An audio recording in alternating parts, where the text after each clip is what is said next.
There's a lot of controversial opinions you can have about Fender. One of the most controversial is that Fender USA guitars are not as popular as Fender Japan guitars.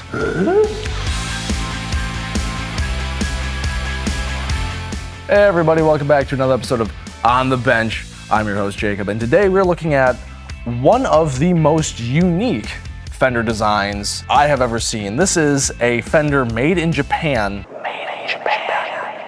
MG-HO Thinline Mustang. Obviously, the unique thing about this guitar is the fact that there's a big old hole in the front of it because it's partly hollow. It's a semi-hollow body guitar. And that in itself is weird. But when you dig into this guitar a little bit deeper, you find a lot of real oddities that you don't see on a normal Mustang.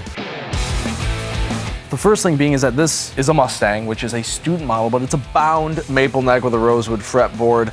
These guitars would have came stock with a white pearloid pickguard and the typical Mustang single coil pickups. A previous owner of this guitar did modify it to have two of what appear to be wide range humbuckers. You got a three-way toggle switch, which is not standard on most Mustangs. Most Mustangs have the slider switches for each pickup above the pickup. You still have the classic Mustang bridge design, the Mustang tremolo design, but you also have this little thumb screw to lock the trem bar in, which is a vast improvement over the typical grub screw or little set screw that's in the side.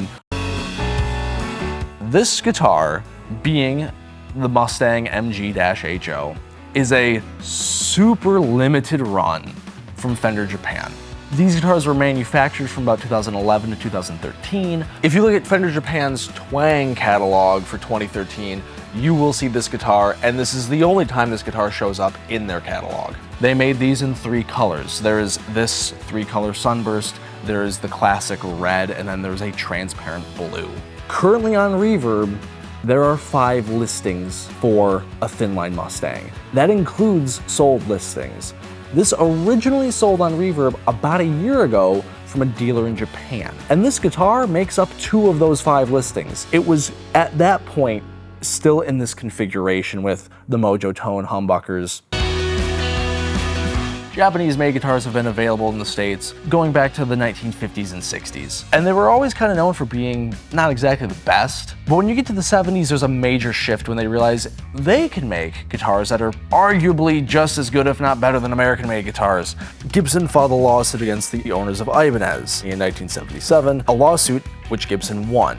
But even then, Fender and Gibson were acknowledging these guitars were actually really seriously well made. So well made to the point that in the 1980s, when Fender was finally going to do a proper 60s Strat reissue, the guitar used in the advertisement was a Fernandez knockoff. Fender would approach the Fujijin guitar manufacturing plant to build Fender guitars in Japan, which would go on until 1997 when production is moved to Dainagaki and Tokaigaki.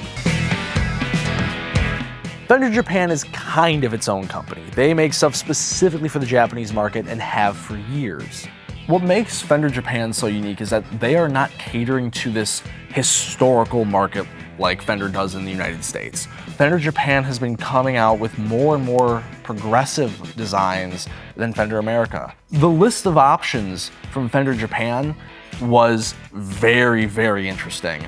The colors, the interesting pickup combinations, all of it was so unique to the Japanese market. And that comes from the fact that in America, you've got rock and metal and pop and country.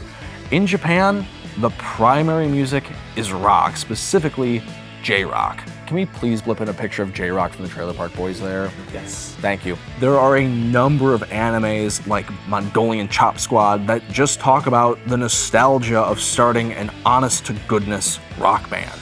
The Japanese still love rock and roll. So if you'd like to get a taste of that J-rock magic, you can head on down to our website, creamcitymusic.com, where you can find this Fender Mustang MG-HO, along with a number of other strange, more hipsterish Fender guitars. If you like no talking pure tone gear demos, you can check out our series right here on our YouTube channel, Tone Check. Otherwise, I've been Jacob, I'll continue to be Jacob, and I'll see you next time.